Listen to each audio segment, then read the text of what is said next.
Mwiriwe neza kandi muraho, ni Uwimana Patricie ubasuhuza. Bahaye ikaze mu kiganiro cy'uyu munsi aho turibanda ku ngurube, cyane cyane ingurube yabyaye hanyuma umworozi akagira ibyago igahita ipfa. Umworozi yakora iki kugira ngo tugurube tubaye imfubyi dushobore kubaho? Ku bashyashya rero mwiyandikishe, nimumara kwiyandikisha mukande ku kazogera, hanyuma munageze ibiganiro ku bashoboka bose cyane cyane babyifuza kugira ngo turebe yuko twafatanya muri ubu bworozi bw'ingurube tugihanganye nabwo muri Afurika. Hanyuma iyo ugize ikibazo rero, umworozi yagize ikibazo ingurube ikabyara igahita ipfa, yakora iki? Cya mbere ni urukundo, kuba ukunda ingurube. Nk'uko mubona imbere yanyu, uyu mumama rwose afite ingurube, aka kagurube yarakareze, kakimara kubura nyina akitaho, amezi gafite ubu ngubu yanakarekura kakajya hanze kakajya kurisha kakirukanka, rwose nta mpungenge zihari yuko katakura. Undi iyo ingurube imaze kubyara, umworozi wabigize umwuga, wabiteguye, wagiye kwinjira mu bworozi abizi neza, akora ibishoboka byose kugira ngo utwana tuvutse twonke wa muhondo uba uri mu maguru y'ingurube mu gihe cy'amasaha 24 cyangwa se 48, kuko uriya muhondo uba urimo ni nk'umuti. Ni ukuvuga ngo ni abasirikare, ni impamba izafasha tutugurube mu buzima bwatwo, mu buzima kuri iyi si. Bivuze ngo rero kugira ngo bishoboke dushobora kunywa ayo magurube arimo intungamubiri zihagije, twose dushobora kuyanywa. Biba ngombwa yuko byuka buri saha, niba ari nijoro ushyiraho ikipe igufasha ubwo bwana bukonka buri saha, buri masaha abiri, kuko uba ufite n'akada gatoya, ukabikora mu gihe cy'amasaha 28. Iyo ubikoze bwanyweye bugahaga, bwamaze gufata bwose uwo muti, ufite icyizere yuko ingurube zawe zizakura neza, nubwo hari ibindi bishobora kwiyongeraho cyangwa se bisabwa, ingurube rwose zakura neza. Hanyuma rero nubwo ahangaha bikorwa ku ngurube nyine, ingurube itapfuye. Iyi ngurube itapfuye yashoboye konsa, uzi neza yuko ubwana buzahangana n'indwara z'amoko yose, cyane cyane za bagiteri na za virusi. Urabona iyo wariye, niyo mpamvu ubwo tujye nko ku ruhande rw'umuntu baravuga bati shisha kibondo, ugasanga abana bari kunywa amata, abana bari kubagaburira ibiryo birimo za proteine, birimo intungamubiri z'amoko yose, ibyubaka umubiri bakabibona. Ni ukugira ngo umubiri burya nawe tuve ntibariye nk'ibiri ndwara. Iyo indwara zije zisanga umubiri ufite abasirikari barwanya izo ndwara ziba ziturutse hanze. Ni kimwe rero n'utugurube twashoboye konka neza rwose, umworozi aba yizeye neza yuko yakoze icyo yagombaga gukora kugira ngo arinde utu tugurube twe, kandi yizere neza ko tuzakora. Igihe rero habaye ikibazo rwose, ya ngurube ikaba yapfuye, ku borozi babigize umwuga ni ukwitegura. Ukaba uzi ngo niba ingurube ipfuye, ese mfite amashunushunu, amata akomoka ku ihene ndayafite kugira ngo nyahe ingurube zanjye? Ese nshobora kubona aho ngura amata y'ifu ariya baha abana bakiri batoya kugira ngo nyahe utwana tw'ingurube? Ese ndakoresha ibindi bikoresho, gukoresha bibero, ushaka gukoresha ibindi bikoresho wabona. Ikingenzi ni uko ingurube zawe zishobora konka. Ese mfite inka kugira ngo amata yayo nshobore kuyaha ingurube? Utu tugurube dushobora gukora, ariko iyo ukoresheje amata y'inka ni ukwibuka kutayafungura, kuko ubundi amagurube aba akomeye. Iyo utugurube rero ugiye kuduha amata y'inka ntabwo uyafungura. Murebe tekinike barimo bakoresha, murebe ukuntu uyu muzungu afashe bibero, murebe ukuntu ari gukora ku gatwe akabwira ati rwose inywa. Murebe ko ahangaha aricaye, hari pozisiyo zitandukanye ushobora kukagaburira wicaye. Murabona ukuntu rwose karimo kagotomera, yishimye n'uyu mumama. Avuga ati nubwo wagize ibyago ukaba imfubyi, ariko ndahari. Murebe ukuntu uyu mugabo ari kugaha, aho yafashe ku mugongo, ukuntu yafashe bibero. Ni uburyo bakoresha butandukanye, umuntu yahitamo ubwe mu bumworoheye. murebe ukuntu n'uyu nguyu nawe yafashe ku munwa no hejuru ku kazuru no ku mugongo, murebe ukuntu yafashe bibero. Umukozi umwe ntabwo yabishobora rwose. Uramutse ufite ingurube yabyaye nk'abana 8 ugomba kuziha za bibero, murumva ko bitakunda. Murabona ko hano ari ikipe kandi bicaye ahantu rwose ni nko kwicara ku gasonga bugari. Ushaka inka aryamana nkayo, ushaka ingurube rero nawe agomba, ntabwo navuze ngo aryame nk'ingurube kuko ingurube irasinzira cyane ntabwo yazabivamo. Murabona rwose nk'aka ngaka kamaze guhaga, kano karacyari gukomeza konka, kariya nako kamaze guhaga gashubijemo, ni akazi. Rero ukuntu kano kari kugutomera rwose, kari kunywa nk'akatazabaho, kari kugutomera. Noneho murabona kiriya kibuni, ni indobo, tugomba kuba ahantu hashyushye, harimo bashyizemo utuntu dutuma ushobora gushyiramo ibyatsi byumye, noneho utugurube twawe tukaba ahantu hakonje. Murabona ko tutari hanze, ni ahantu hashyushye. Akagurube rero kamaze guhaga, murabona ko ashyizemo urutoki mu kanwa. Iyo kamaze guhaga rwose karazunguza bibero, kati icyo twapfanaga ni iki, genda. Noneho umuzungu cyangwa se wowe mworozi, umuzungu kuko niwe turi kureba, ku ntoki ze hariho amata yamenetseho, agahita ashyira mu kanwa. Akagurube kakurura bikavuga ko katari kahaga, kaba kajugunye urwo rutoki, uwo kaba kahaze.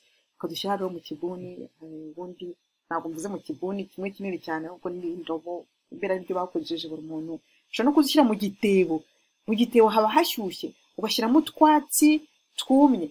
Murabona ukuntu rwose bazigaburira, ukuntu uba ufashe biberi umeze nk'uyihagaritse ariko idahagaritse cyane, kugira ngo gashobore nyine gufata ayo ayo mata neza. Urabona ko hari karahaze karanze kanze kuko kamaze guhaga. Ubwo rero uriya muzungu mukanyuraza kubona ashyize urutoki mu kanwa kugira ngo acekinge arebe niba koko kahaze. Aravuze turakoze rwose, ni byiza, urariye, urahaze, ubu ngubu nta gushidikanya kuko ubu ngubu mbabonye ibyo kurya. Ukibuka rero ko nuko ngo buri saha cyangwa se buri masaha 2 bitewe n'icyiciro dufite, nuko ngo mare amasaha 24 ya mbere murabona ko nta gusinzira. Wowe mworozi rero, niba ufite umukozi umwe ukuragira ingurube 10, ukaba uzi ko zabyara icyarimwe, ukaba uzi ko agomba kuzonsa buri masaha 2, urabona yabishobora. Duhindure uburyo tworora, tuvuge tuti niba dufite ingurube izabyara, ushaka amafaranga abantu baze, uvuge wenda wowe ushyire mu ikipe kuko ni amasaha 24, ni iminsi 2. Haba hari uvuge wenda kuva ku isaha n'iyi nikanakura uronse utwana, kuva ku isaha n'iyi nikanakura uronse utwana. Ushaka inka aryama nkayo, ushaka ingurube arayigaburira, hanyuma nayo ikamuha ibiro, bamara kumuha ibiro akayishyira ku isoko akabona inoti. Ntabwo bihagije, ntibivuze yuko tuzakura neza 100%, dushobora kugwingira, ariko uba wakoze ibyo wagombaga gukora, tukabona bariya basirikare bazaturinda mu minsi ya mbere, bakazaturinda rero ubuzima bw'aho tutugurube bwose kugeza tugeze mu isafuriya. Rero ntabwo navuga ko ari ibintu umuntu wese yakora, ariko ni ukugerageza kuko mubonye ko abantu ni benshi pe. Buri ingurube yashobora kuba yarabyaye nk'utwana 15. Murabona ko nk'uyu mudamu urebye mu maso arananiwe, n'uyu mugabo urebye mu maso arananiwe. Nta gusinzira, kutwitaho. Ese dushobora kwita ku ngurube zacu? Ese tuvuge wenda nkanjye ndi Denmark, mushaka komeza sipatiso wita ku ngurube zawe. Iyo nise ku bakozi banjye neza, n'ingurube zanjye bazitaho. Iyo wabahaye ubumenyi, ingenzi no kubaha ubumenyi, kuba bafite n'ubushake, ko bakunda n'ingurube, nta kindi. Aho noro rero ngiye abakozi banjye rwose bafite ubushake, bakunda ingurube cyane pe, hafi kundusha kuko baranazo bazihaye n'amazina bavuga ngo Kanezi kaza yirukanka, Sofie kazi guruka, n'andi mazina ntiyumuka ziza amazina yazo, ingurube z'iwacu rusebeye.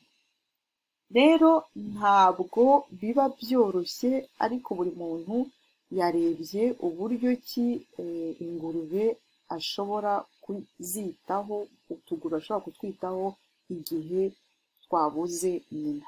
Dukomeze rero turebe tutese niba ahangaha twari tukiri dutoya iyo tumaze gukuraho bigenda gute, kuko ni ukuvuga ngo mu minsi 3 ya mbere cyangwa se 2 ya mbere ntusinzira, ariko utugurube turakura tukagira ukwezi tukagira 2 tugacuka. Kuko iyo tugize nk'ibyumweru 2 tuzabirebaho, haraho noneho uvanga uduha amata mu biryo, cyangwa se ugakomeza ugahindura amata ukaduha amata asanzwe aho kugira ngo ujye gushaka ya yandi y'ihene cyangwa se ya yandi y'inka. Ushobora gufata andi mata asanzwe ukaduha. Noneho mubona nk'aha ngaha rwose twarakuze, tuba hanze dufite aho tuba, ariko baraza bakaduhereza, ariko buriya tuba twariye n'ibindi biryo, ariko bakibuka no kuduha amata tugatamira. Hanyuma rero n'abana, umwana rwose ufite umwana ashobora kugufasha kugaburira ingurube yawe. Twebwe dufite ikintu cyitwa imyumvire, dufite n'ukuntu tuzitinya. Ingurube harimo abantu bazitinya pe, bazibona bakavuduka bakagira ngo zirabarya. Ingurube ishobora kukurya nk'uko n'umuntu yakurya da. Abantu ntimuzi ukuntu abantu barwana, kumva intambara ziri kuba kandi n'abantu n'inyamaswa zirarwana. Umuntu ni inyamaswa. Ingurube ishobora kukurya yabuze ibyirya. Ingurube wayikunze, igihe wayihaye ibyirya, ubundi ikata igitotsi irasinzira pe. Ntabwo ingurube yaza kukurya. Kandi burya n'umworozi uwo ari we wese, iyo ingurube ibyaye ahita abona utugurube dufite imico mibi akadukoramo hakiri kare. Kuva natangira korora nta ingurube yari yarya abantu mu ngurube zacu, ahubwo ni ingurube zikunda abantu. Iyo umuntu ahageze ziramureba, ziba zishaka kumusuhuza, zitegereje ko azigira icyo azibwira, kandi ziramwumva. Rero niba umworozi ugize ikibazo ingurube yawe ikabyara igahita ipfa, ugomba gutekereza uburyo ki wakwita ku twana tubuze umubyeyi, ku twana tubuze nyina, ugakora ibishoboka byose. Ni ukuvuga ngo wowe utaratangira korora ingurube, tekereza uti ko ngiye korora ingurube ngamije kubona amafaranga, ndasabwa iki? Shaka ubumenyi mbere y'uko utangira korora ingurube. Ni ingenzi. Ntabwo niyo tuvuge ko nk'umuntu uri hanze muri diaspora, ntushaka kuvuga ngo ngiye korora ingurube ngo abakozi banjye nibo bazazitaho. Umukozi ashobora kubyuka nijoro akaguhamagara ati boss, ariko bavuga ngo mabuje njye sinjye mbyemera. Nta muntu mbere ho mabuje. N'abanyita boss njya mbabwa ntimujye munyita Patricie. Nta muntu mbereye boss. Icyo dupfa ni akazi nkaguhemba ukigendera. Hanyuma akaguhamagara ati ariko noneho ati kw'ingurube wenda itari guhaguruka mbigenze nte? Uko abazi ko ufite ubumenyi, akakubwira ati kw'ingurube imaze kubyara ariko nkabona itari kunywa amazi bigenze nte? Akaguhamagara ati ariko k'ubwana bufite diyare buri kwituma buri kuhitwa bigenze nte? Ngo ujya gushaka veterineri akaza yirukanka nawe, yahagera agasanga wenda ingurube igomba guhabwa penicilline, agasanga ntazihari, wenda yituriye ngiyo za rusebe, yarajya guhamagara n'ibintu birebire. Mbere y'uko ujya korora, shaka amakuru. Niba uri hanze, mbere y'uko ujya korora ingurube, uzi ngo abakozi bazazikuragirira kandi urifuza korora kinyamwuga, ese aba bakozi bafite ubumenyi ku buryo bazakuragirira ingurube, bazakwitira ku ngurube bikagenda neza nk'uko ubyifuza.